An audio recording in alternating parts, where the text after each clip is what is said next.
let me put it to you this way. Breonna Taylor and George Floyd funded the departments that killed them. And what I mean by that is our tax dollars go to the Department of Justice, who issues grants to these departments. We don't have any clawback mechanisms, but these departments have no transparency, have no civilian oversight. We don't know their training mechanisms, but yet our tax dollars go to them.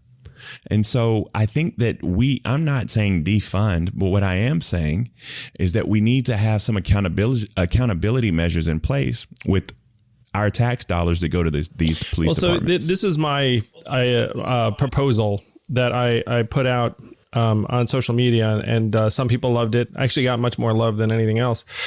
So if you take as a given that local district attorneys and officials are going to have a hard time confronting police misconduct in their area because of the incestuous relationships that you just described, and you need someone independent.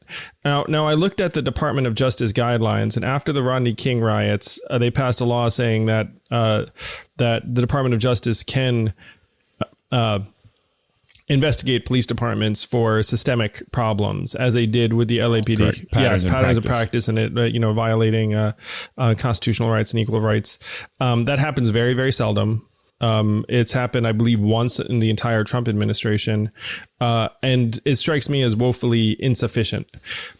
So the proposal is that you have a new police misconduct division of the Department of Justice that's dedicated just to answering complaints and investigating police misconduct. If you were a really good DA or mayor, you actually welcome this because you're like, oh, good. Like, I didn't want to have to pick a fight with like the local law enforcement, but the feds are here.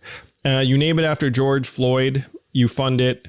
And then you have an army of investigators who are just following up to see, like, it's like, hey, there are a lot of complaints against this Derek Chauvin character, like 18 of them, it's like, or you're coming in hopefully before the fact. You're completely immune from political influence. Your job is just to try and root out bad cops.